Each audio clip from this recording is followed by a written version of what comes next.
Drama serial ज़िंदगी एक पहेली में आज की एपिसोड में मलिहा अपनी जॉब पे जा रही होती है तो उसकी मम्मा बड़ा परेशान होती हैं। कहती हैं कि मलिहा मैंने आपका नाश्ता बना दिया, नाश्ता कर लो। मलिहा कहती है कि नहीं मम्मा, मैं बहुत देर हो गई है मुझे, मैं स्कूल जाकर कुछ खा पी लूँगी, मैं नाश्ता नहीं कर सकती, मुझे जाने दें। उसकी मम्मा कहती हैं कि जा तुम रही हो, लेकिन मेरा दिल बड़ा परेशान है, मुझे तरह तरह के खदशात आ रहे हैं कि वो असगर फिर तुम्हें मारने की कोशिश करेगा, वो तुम्हें छोड़ेगा नहीं। मलिहा कहती है मम्मा परेशान ना हो, इंशाल्लाह कुछ नहीं होता, वो एक दफ़ा की बात हुई है, वो डर गया होगा, वो ऐसा कुछ भी नहीं करेगा। उसकी अम्मा कहती हैं ऐसा करो तुम किसी रिक्शे या वैन वाले से को तुम्हें घर से ले ले और घर ड्रॉप करे, फिर मेरी परेशानी कम होगी। मलिहा कहती है कि मैंने एक दो बंदों से बात की है, अब देखें क्या होता है। उसकी मामा कहती हैं चलो ठीक है, उनसे को जल्द से जल्द तुम्हें लेने आए। और दूसरी बात, तुम्हारा फहद के साथ अब कोई रिश्ता नहीं है, तुम फहद से मिलोगी भी नहीं। मलिहा कहती है मम्मा ये आप कैसी बात कर रही हैं, सब कुछ ठीक तो हो गया है। लेकिन उसकी मामा कहती है मैंने तुम्हें कह दिया ना, तो मलिहा तुम फहद से नहीं मिलोगी, तो इसका मतलब है तुम नहीं मिलोगी चाहे जो मर्जी हो जाए। उसका बाद बहुत ख़तरनाक इंसान है, जो पहले तुम्हें मरवाने की कोशिश कर सकता है, वो दोबारा फिर तुम्हें मरवाने की कोशिश करेगा, इसलिए मैंने तुम्हें कह दिया तुम फहद से नहीं मिलोगी। मलिहा कहती है ठीक है मम्मा, जैसे आपकी मर्जी। उसके बाद सेठ साहब असगर को फ़ोन करते हैं, कहते हैं कि तुम कहाँ गुम हो गए थे। असगर कहता है कि मैं तो यहीं था, आप कहीं चले गए थे।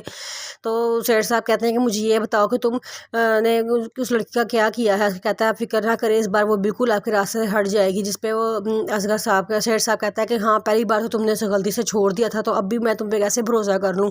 असगर कहता है कि आपको कैसे पता चला। जिस पे वो कहता है कि मैंने तुम्हें काम दिया ना, मैं तुम्हारी पूरी रिपोर्ट भी रखता हूँ, मुझे पता है वो लड़की के तुम्हारी भतीजी के मुँह पर गिर गया था और वो मर गई है, और तुम अब भी तुम कोई गलती ना करना। तो वो कहता है कि नहीं आप बेफिक्र हैं, इस बार मैं पूरा अपना काम करूँगा। तो वो शेर साहब कहते हैं कि मुझे ये बताओ कि अगर तुमने काम पूरा ना किया तो मैं अपना काम किसी और से करवा लूँगा, फिर तुमसे नहीं करवाऊँगा। तो उसको कहता है नहीं आप ऐसा करें, अपने पैसे पूरे तैयार रखें, मैं ये काम मैं ही आपका करूँगा, वो लड़की आपको ज़िंदा नहीं मिलेगी। शेर साहब कहते हैं अच्छा ठीक है, वेल डन।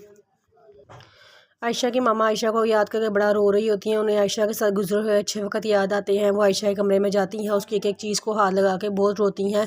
कहती हैं कि आयशा तू मुझे अकेला छोड़ गई है, तूने अपनी माँ का भी नहीं सोचा कि तेरी माँ का क्या होगा। मेरा तेरे अलावा कोई था ही नहीं, मैं अब किसके साथ सारी ज़िंदगी गुजारूंगी, मैं किसी खुशियों को देख के खुश होंगी, मैं तुझसे इतनी उम्मीदें थी और तुमने सब पानी में मिला दी हैं।